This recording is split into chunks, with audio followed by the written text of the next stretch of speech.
So I wanted to know what the strongest dwarven unit in 3rd Age Total War Divide and Conquer is. And at first this seems like an easy question, just take a look at the stats and see who's strongest. So I did, and here you can see an overview of all the dwarven units in the game. I listed their attack, missile damage, total defense, charge bonus, and unit size. Threw all these stats in a simple algorithm, which gave me a strength rating. Now of course the system is highly flawed. It doesn't take into account things like armor penetration, missile capacity, etc. But it does give somewhat an idea of which units are on the higher side of the scale and which units are on the lower side of the scale. So I want to do some further testing. Based on the feedback of my coolest student video, I got the idea to host a combat tournament. It's quite simple. I used the strength rating to get an overview of the strongest units and filter out the weak ones. I'm looking at you, dwarven labourers. They ask you how you are, you just have to say that you're fine when you're not really fine, but you just can't get into it because they would never understand. Then I'd pit them together. The winners would form a top 5. Sadly, I couldn't do that due to engine limitations.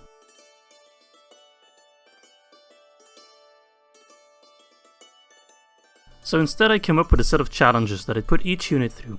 With every challenge, some units would drop out until my top 5 becomes clear to me. Last one standing wins. Welcome to the Dwarven Olympics.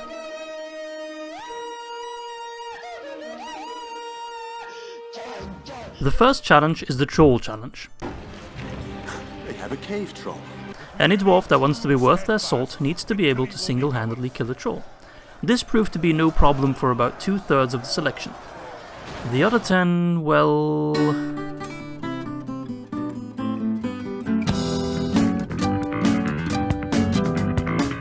And so we move on with 15 units remaining to the second challenge. These units are Osgahal's Tomb Protectors, Blacklock Engineers, Broadbeam Marksmen, the Dragon Slayers of Ered Mithrin, the First Legion, Hammers of Gundabad, Iron Fist Hammers, the Iron Guard, Khazad-Dûm Reclaimers, the King's Halberds and the King's Warriors, the Longbeard Swordsmen, the Obsidian Guard, the Orocarni Warriors, and the Sons of the Fallen. The second challenge was going to be an endurance run, but as Gimli pointed out, I'm wasted on cross-country.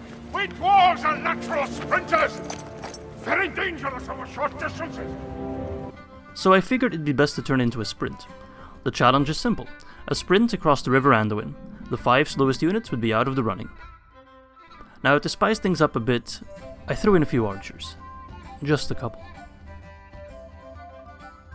And whilst this was great fun to record, it turned out that almost all of the selected units had no trouble making it across the river in under a minute, some even close to 30 seconds. A couple units didn't make it, like the Blacklock Engineers and the Broadbeam Marksmen, but all in all this test did little to separate the wheat from the chaff. So that takes us to the third challenge, Dwarf Tossing. Whichever unit can be tossed the furthest... Nobody tosses a dwarf. Okay, scratch that. I guess that means it's time for the final challenge, the big daddy of them all. The one I like to call the Early Access Survival Horror Challenge. Each unit will be put against an unstoppable horde of enemies. Certainty of death. Small chance of success. What are we waiting for? The units that gain the most kills before their untimely demise will be declared the top 5 of our strongest dwarven units. Let's take a look, shall we?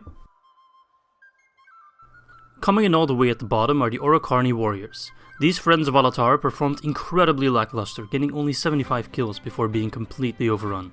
And that makes them today's losers. The rest of the bottom 5 is made up of the Longbeard Swordsmen with 81 kills, the King's Halberds with 89 kills, then a bit of a gap to the Sons of the Fallen with 133 kills, and the King's Warriors at 149. Then we reach the middle of the pack with kills from 177 to 249, with another large gap to our top 5, the Alphas among the Dwarves. At number 5 with 307 kills are the Obsidian Guard. These elite grudge bearers can be trained by all the dwarven factions as long as they possess either Orthanc, Dol Guldur, Barad-dûr or Khazad-Dûm. With all round amazing stats and a Maraud debuff to their enemies, they're a worthy unit to start off our top 5. At number 4 are the Iron Guard of Erebor. With 5 more kills than the Obsidian Guard, they were able to kill 312 enemies in total.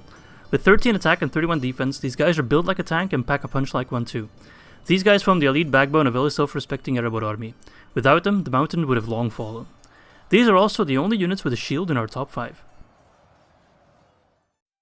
Starting off our top 3 are Osgahal's Tomb Protectors. Those who guard the final resting place of this ancient dwarven king are the strongest dwarves the Blue Mountains have to offer. Although at first glance their stats are not that high, the fact that they are armor-piercing makes them one of the scariest infantry units in whole of Middle-earth.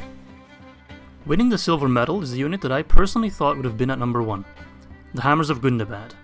If any of the Dwarven factions manage to take back the Mount Gundabad from those pesky snow orcs, they're rewarded with a unit that has the highest attack, highest defense, and highest charge. These absolute madmen inspire their allies and frighten their enemies. They wield armor-piercing warhammers and are, if I'm not mistaken, the only infantry unit in the game that can deploy stakes. In most circumstances, these guys would be without a doubt the strongest Dwarven unit in the game.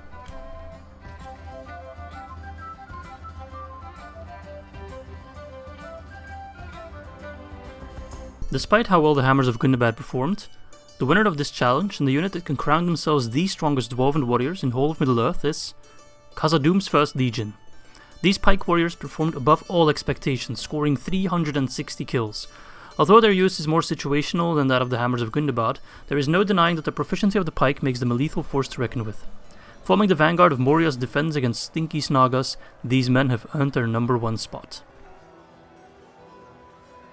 So, there we have it, the top 5 strongest dwarves in 3rd Age Total War Divide and Conquer. This video is a little bit different than what you're used to seeing of me, but I hope you guys enjoyed it anyway. A lot of time went into recording and editing, so I'd really appreciate all the love and support you can give this video. Were you at all surprised by this list, or did you have a good idea already of which dwarves would make it to the top? And what other top 5 or top 10 videos would you like to see next? Let me know in the comments. Till next time!